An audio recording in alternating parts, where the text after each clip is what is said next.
Hello दोस्तों, नमस्कार। स्वागत है आपका माइटी स्टडी की एक और नई वीडियो में। तो दोस्तों यहाँ पर finally second and fourth semester student और जो ईयरली स्टूडेंट है यानी कि फर्स्ट ईयर के स्टूडेंट को प्रमोट करने का फार्मूला निदेशक प्राविधिक शिक्षा उत्तर प्रदेश कानपुर के द्वारा पेश कर दिया गया।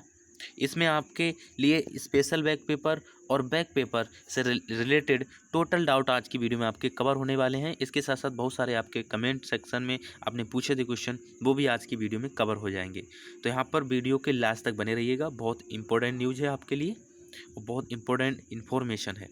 सबसे पहले यहाँ पर मैं बताना चाहूँगा, सबसे पहले जो भी ये प्रक्रिया है वो सिर्फ और सिर्फ जो प्रोन्नति हेतु अंकों का निर्धारण है वो केवल सम सेमेस्टर 2020 के लिए ही लागू होगा। और नेक्स्ट पॉइंट में आपके लिए बताया गया कि जिन संस्थाओं या विषयों में सैद्धांतिक परीक्षा किन्हीं कारणों से संपादित नहीं हो पाई है वहां ऑनलाइन सेशनल एग्ज़ाम या वाइवा कर उनके प्राप्तांकों को संज्ञान में लेकर अंकों का निर्धारण किया जाए। तो यहाँ पर मैं आपके लिए बताना चाहूँगा, ये इस टॉपिक के अलावा भी मेरे पास एक जानकारी है कि यहाँ पर आपका जो फाइनल ईयर का एग्ज़ाम है वो 18 सितंबर से होना प्रस्तावित है। ये सभी लोग जानते होंगे, आपने टाइम टेबल भी देख लिया होगा। उसके साथ साथ जो स्पेशल बैक पेपर है, जो ईयरली मतलब जो पास आउट स्टूडेंट है उनका स्पेशल बैक पेपर है, उसका एग्ज़ाम आपका यहाँ पर 25 सितंबर को होना प्रस्तावित है। ठीक है, अब नेक्स्ट आगे बढ़ते हैं। आगे क्या बताया गया दोस्तों आपके लिए कि यदि कोई छात्र है जो यदि प्रोन्नत के प्राप्तांक अंकों से संतुष्ट नहीं है तो वो आगामी सामान्य सेमेस्टर परीक्षा में सम्मिलित होकर अपने प्राप्तांकों को सुधार सकता है। अगर कोई स्टूडेंट जो आपके लिए प्रमोट किया जाएगा उनमें जो आपको अंक दिए जाएंगे उससे संतुष्ट नहीं है तो आप फॉर्म फिल करके आप पेपर दे सकते हैं और अपने अंकों में सुधार कर सकते हैं।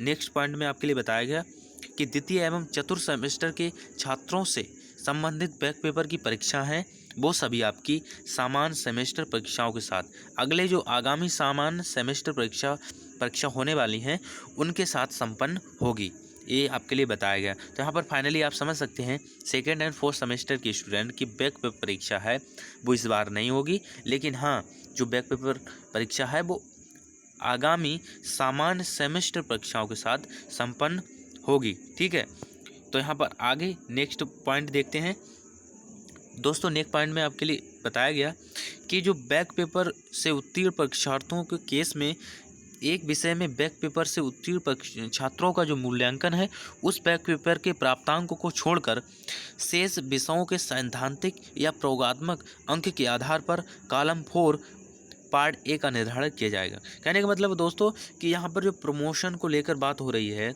तो जिन दोस्तों के एक सब्जेक्ट में बैक है तो उनको क्या किया जाएगा, उनका एक सब्जेक्ट को छोड़कर बाकी सभी जो प्राप्तांक हैं उनको सैद्धांतिक या प्रयोगात्मक अंक के आधार पर कॉलम 4 यानी कि पार्ट ए का निर्धारण किया जाएगा। यानी कि उनको एक सब्जेक्ट छोड़कर बाकी सब्जेक्ट में जो परसेंटेज है, जो भी मार्क्स हैं उनके अनुसार उनको प्रमोट किया जाएगा। सेकंड बात आती है कि यदि एक से ज़्यादा बैक है यानी कि इसी प्रकार 2 या 2 से अधिक विषयों में बैक पेपर के साथ उत्तीर्ण होने की स्थिति है उसमें छात्र छात्रा के न्यूनतम जो 2 विषयों के प्राप्तांकों को छोड़कर शेष विषयों के आधार पर कॉलम 4 पार्ट ए का निर्धारण किया जाएगा। ठीक है, कॉलम 4 और पार्ट ए आप यहाँ पर देख सकते हैं।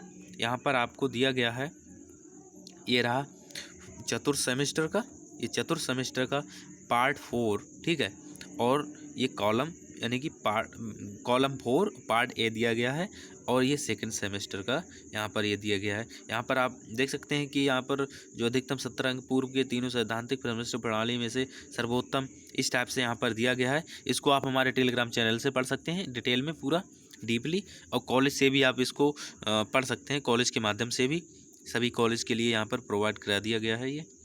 तो आगे देखते हैं।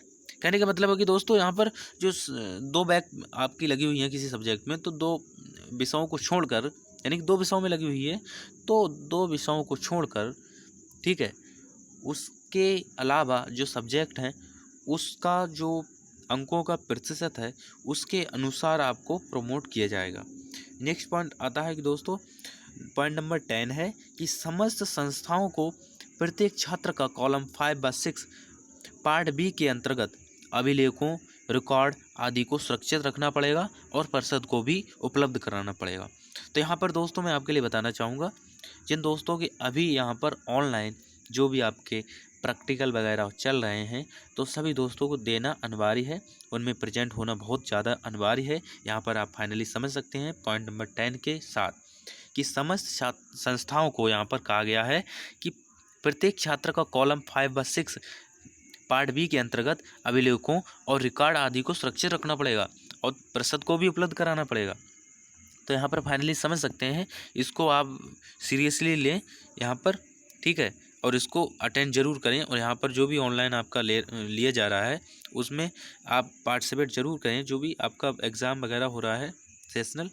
नेक्स्ट पॉइंट है आपका 11।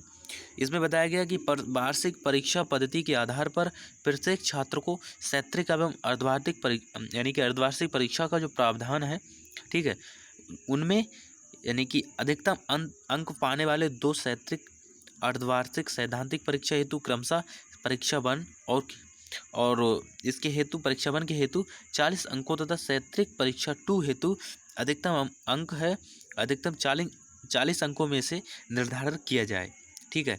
और इसके साथ साथ बताया गया कि इसी प्रकार आंतरिक मूल्यांकन यानी कि गृहकार्य और उपस्थिति व अन्य के आधार पर अधिकतम 20 अंकों में निर्धारण किया जाए। ये ईयरली सिस्टम के लिए फर्स्ट ईयर के स्टूडेंट के लिए है। यहाँ पर नंबर पॉइंट में आपका यहाँ पर सेकेंड सेमेस्टर और फोर्थ सेमेस्टर का फाइनल किया गया है। आइए देखते हैं। तो यहाँ पर बताया गया सेकेंड सेमेस्टर के लिए, यदि किसी द्वितीय सेमेस्टर के छात्र को प्रथम सेमेस्टर के सैद्धांतिक विषय में 60% अंक प्राप्तांक हैं तो उसको एससीआई पार्ट ए के अंतर्गत 70 अंकों में से 42 अंक दे होंगे। यानी कि कह सकते हैं कि फर्स्ट सेमेस्टर में सेकंड सेमेस्टर का स्टूडेंट है, उसके फर्स्ट सेमेस्टर में 60% मार्क्स हैं, तो उसके लिए यहाँ पर 70 में से, ठीक है, 70 में से कितना मार्क्स दिया जाएगा? 42। 70 में से कितना मार्क्स दिया जाएगा? 42 फाइनली मार्क्स दिया जाएगा आपको सेकंड सेमेस्टर स्टूडेंट के लिए, अगर सैद्धांतिक विषय में 60% मार्क्स है आपका, ठीक है। और इसके बाद बात आती है फोर्थ सेमेस्टर स्टूडेंट के लिए। तो फोर्थ सेमेस्टर स्टूडेंट के लिए बताया गया कि इसी प्रकार चतुर्थ सेमेस्टर के किसी छात्र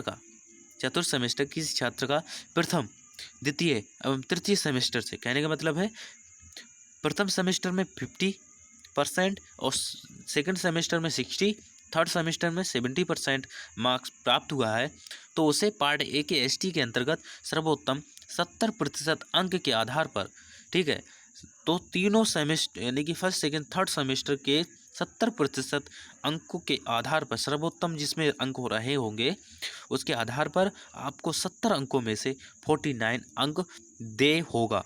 इसी प्रकार प्रयोगात्मक विषयों के अंकों का निर्धारण किया जाएगा। इसी प्रकार से आपका प्रयोगात्मक विषयों के अंकों का निर्धारण किया जाएगा। तो यहाँ पर आप फाइनली समझ सकते हैं फोर्थ सेमेस्टर के लिए कि आपका जो है 70% अंक रहेगा तीनों का, फर्स्ट सेकंड थर्ड में, यानी जो सर्वोत्तम रहेगा उसमें से आपको 70 में से आपको कितना मार्क्स दिया जाएगा? 49, ठीक है। यहाँ पर आप फाइनली समझ सकते हैं।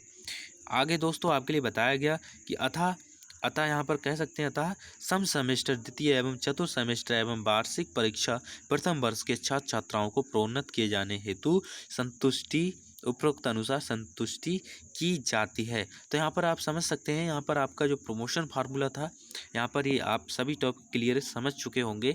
आपका कहीं पे भी कोई भी डाउट होता है तो आप कमेंट सेक्शन में पूछ सकते हैं, और हमारे टेलीग्राम चैनल को तो जरूर ज्वाइन कीजिएगा, वहाँ पर सभी अपडेट आपको सबसे पहले प्राप्त होती हैं। उसकी लिंक आपको डिस्क्रिप्शन बॉक्स में दी गई है।